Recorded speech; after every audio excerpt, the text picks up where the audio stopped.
अच्छा जनाब, तो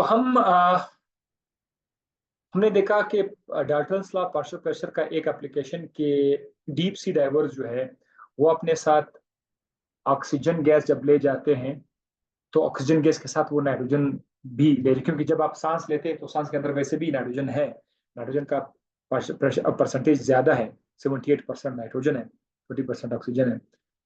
तो डीप सी डाइवर अपने साथ अगर नाइट्रोजन ऑक्सीजन के साथ लेके जाएं, क्या होगा?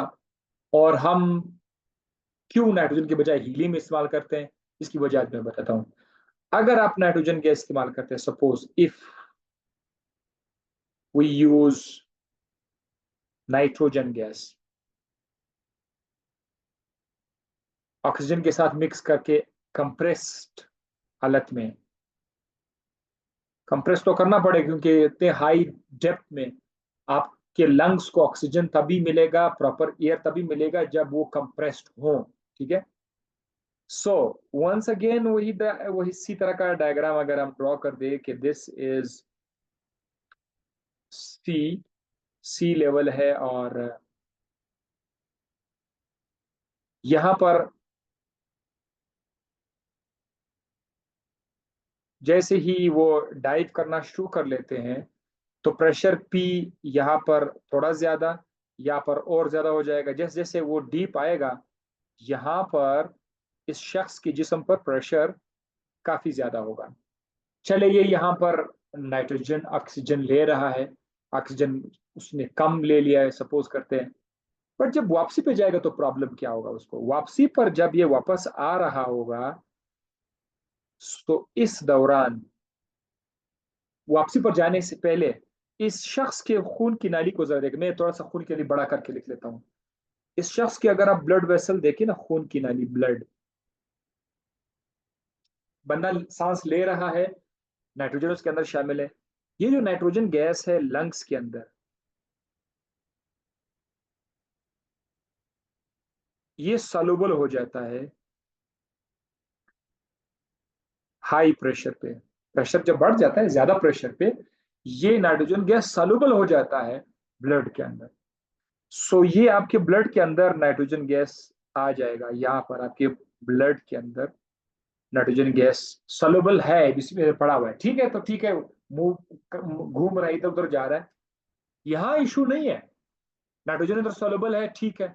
प्रॉब्लम क्या होगा जब ये शख्स दोबारा से गहराई से सरफेस पर आएगा तो प्रेशर कम, यहाँ ऊपर आकर प्रेशर और भी कम। अगर ये शख्स तेजी से जल्दी से सरफेस पर आ गया तो इसके लंग्स के अंदर डीकम्प्रेशन का जो सिलसिला है वो स्टार्ट हो जाएगा। उसकी उसके जिस्म से एकदम से प्रेशर तो हट गया, समंदर का पानी का समंदर हट गया, उसके लंग्स के अंदर कंप्रेस्ड एयर पड़ा हुआ है जो उसके लंग्स को नुकसान दे सकता है। एक, डिकम्प्रेशन।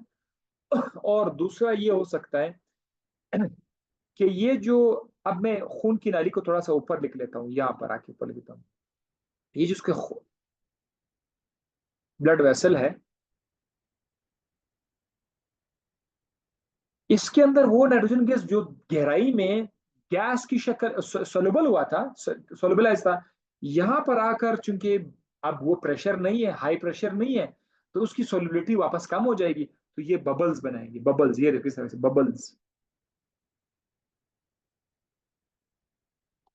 ये बबल्स खतरनाक है। बबल्स पहले नहीं बन रहे थे, अब खून के नालियों के अंदर बबल्स बनना शुरू हो जाएंगे। ये बबल्स किसी जगह पे जाकर जो है किसी रग को ब्लॉक कर सकता है।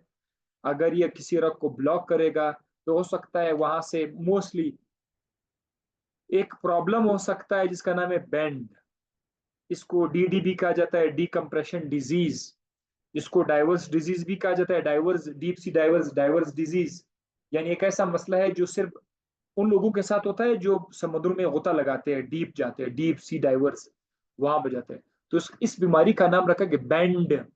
बैंड में इसके जोड़ जो है वो बहुत ज्यादा पेनफुल हो जाते हैं, और मैंने एक पिक्चर भी देखा था कि खून की नालियां भी उसमें फट जाती है और ब्लीडिंग भी हो जाता है।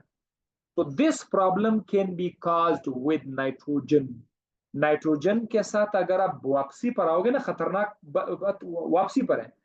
एक तो जो आपको नारकोटिक नशे की जैसी सूरत हाल, वो तो डीप में आपको होगा अगर ऑक्सीजन आप ज्यादा कंप्रेस हालत में लेके जाओगे, तो वो तो उसका ऑक्सीजन के साथ होगा।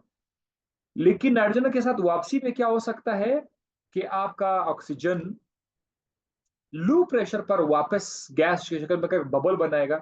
अगर आप जल्दी बाहर आ गए तो वो बबल से प्रॉब्लम, उस पर बैंड का प्रॉब्लम हो सकता है, इससे इवन डेथ भी हो सकती है। तो लोग इससे बचने के लिए क्या करते हैं, लोग इसे बचने के लिए अपने आप को डिकम्प्रेशन टैंक में रखते हैं। डिकम्प्रेशन टैंक, ये बंदा बाहर एकदम से नहीं आता, ये उस टैंक के अंदर बैठा रहता है। उस टैंक के अंदर प्रेशर को उन्होंने समंदर के साथ एडजस्ट किया हुआ है, हाई कंप्रेस्ड, हाई प्रेशर रखा हुआ है। वो प्रेशर इस टैंक के अंदर आस्ता आस्ता वो प्रेशर कम करते हैं, ताकि इस शख्स के लंग्स, ताकि इस शख्स के लंग जो है वो, मैं इसको जरा म्यूट करूं, ताकि इस शख्स के लंग्स उस टैंक के हिसाब के साथ खुद ही एडजस्ट हो जाए। थोड़ा सा टाइम लेगा जब ये बैठेगा, नाइट्रोजन केस में ज्यादा, थोड़ा सा ज्यादा टाइम लेता है, इसका डिकम्प्रेशन टाइम। तो उस चंबर के अंदर बैठकर आस्ता आस्ता उस चंबर से प्रेशर को रिलीज किया जाएगा। यहाँ पर उसके अंदर जो नाइट्रोजन है वो भी निकलता जाएगा। जैसे जैसे वो नाइट्रोजन निकलता जाएगा, वो फिर कुछ देर के बाद बाहर आ सकता है। तब उसके अंदर बबल्स नहीं बनेंगे। बबल से बचने के लिए यह है कि बंदा स्लोली स्लोली, या तो समंदर के अंदर रहकर स्लो स्लो रह जाए, तो सबसे बेस्ट ये कि उस कंप्रेशन टैंक के अंदर ही रहेगा। अब ये प्रॉब्लम्स तो आपने देख लिया कि नाइट्रोजन के साथ ये प्रॉब्लम हो सकता है, बेड वाला प्रॉब्लम हो सकता है। तो उन्होंने क्या किया, नाइट्रोजन की जगह उन्होंने एक और गैस लिया, हीलियम। हीलियम बहरहाल ये काम नहीं कर सकता। हीलियम का डिकम्प्रेशन टाइम बहुत कम है। अगर आप ऊपर आ रहे होगे तो ऊपर आती आती वो खुद ही एडजस्ट कर लेगा, आपको डिकम्प्रेशन चैम्बर में बैठने की जरूरत नहीं है। तो दैट इज वाई कि आजकल जो जो जो डीप सी डाइवर्स है, उनका जो टैंक है ना, उसके साथ जो टैंक लगा होता है, उस टैंक के अंदर ये लोग क्या करते हैं, 96% हीलियम और 4% ऑक्सीजन, इसको बोलते हैं हीलियोक्स। इसको बोलते हैं हीलियोक्स, ये अपने साथ लेके जाते हैं।